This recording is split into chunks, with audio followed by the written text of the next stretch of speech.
Hello friends, कैसे हैं आप सब। उम्मीद है आप सब बहुत अच्छे होंगे। आज हम सी टेट और यूपी टेट के डीएलई का थर्ड सेमेस्टर पढ़ेंगे।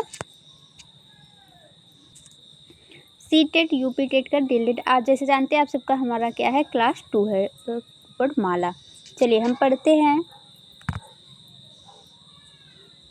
संयुक्त स्वर कल हम पढ़े थे स्वर, कल हम वर्णमाला पढ़े थे, वर्ड पढ़े थे, फिर स्वर पढ़े थे। स्वर के कितने रूप होते हैं, 2 रूप होते, 3 रूप होते हैं, हर्ष स्वर, दीर्घ स्वर और प्लुप्त स्वर।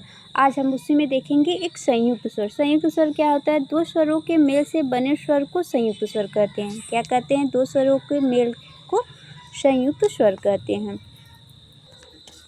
संयुक्त स्वर, 2 स्वरों के मेल से बने स्वर को संयुक्त स्वर कहते हैं। हमारा संयुक्त स्वर कितने होते हैं, कितने हैं, 4 है। कितने संयुक्त स्वर है, 4। जैसे ए से ए किससे बना है हमारा, अ प्लस ई से हमारा क्या बना है, ए बना है। ए किससे बना है, अ और प्लस ए से हमारा क्या बना है, ए बना है। और ओ हमारा किससे बना है, अ प्लस उ, मतलब अ से अनार वाला और उ से उल्लू वाला। और अ हमारा किससे बना है, अ हमारा बना है अ प्लस और से उखली वाला। अब हमारा नेक्स्ट है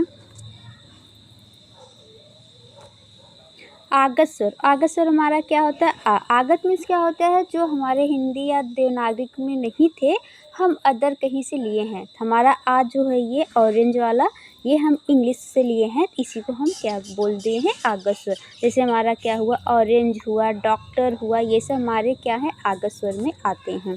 हमारा नेक्स्ट है, अब देखिए क्या होता है, अब स्वर हम जीभ के भाग के आधार पर स्वर कितने वर्गीकरण होते हैं, ये कितने होते हैं, 3 होते हैं। जीभ के स्वर से मतलब जो हम जीभ जब बोलते हैं स्वर को आ ई उ, तो वो हमारे कहाँ कहाँ हमारा जीभ टच होता है, कहाँ कहाँ छूता है, उसके आधार पे हमारा स्वर का वर्गीकरण हुआ है।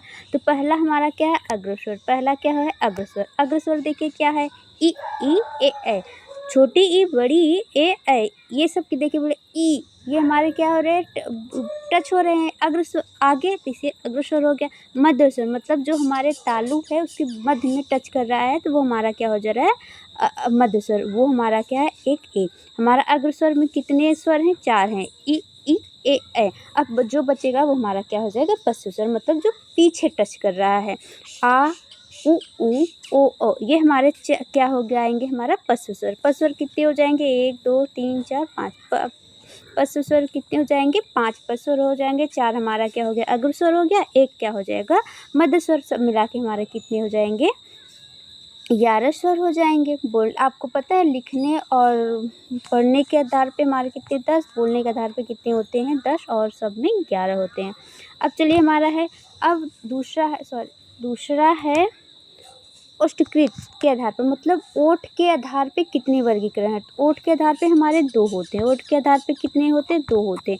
एक वृत्त स्वर मुख्य, एक आवृत्ति, मतलब जब हम बोलते हैं आ ई उ, किस तरह से हमारे ओठ बनते हैं, उसी के आधार पे हमारे स्वर को 2 भागों में बांटा गया है। देखिए जैसे बोलिए उ, देखिए उ मतलब थोड़ा हमारा गोला टाइप बन रहा है ना। वृत्त मतलब क्या हो गया, गोला।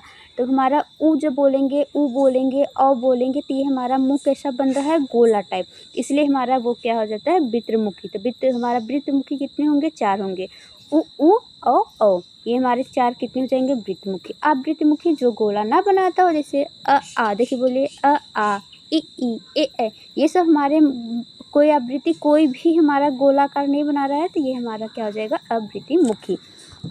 अब हमारा नेक्स्ट है, यही हो गया।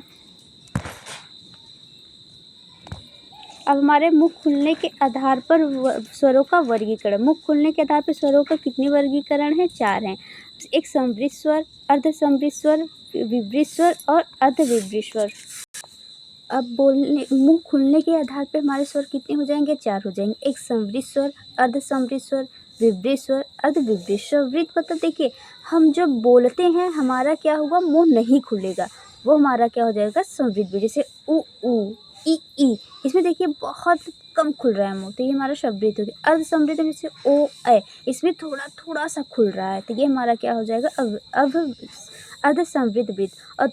और तीसरा हो गया विवृत स्वर, ये हमारे से आ, इसमें बहुत ज़्यादा खुल रहा, बोलो आ इतना सारा खुल रहा है। और अर्ध विपरीत में जिसमें मतलब अब विपरीत से थोड़ा सा कम खुले, जैसे अ, ए, ओ, इसमें थोड़ा कम खुल रहा है तो ये हमारा अर्ध विपरीत हो जाएगा। कल हम पढ़ेंगे व्यंजन कैसा रहा हमारा पढ़ाने का तरीका, कमेंट करके ज़रूर बताइएगा। और इसमें मुझे क्या क्या सुधार करना है ये कमेंट करिएगा, ताकि अगले वीडियो में हम और सुधार कर बताएं। Thank you for watching.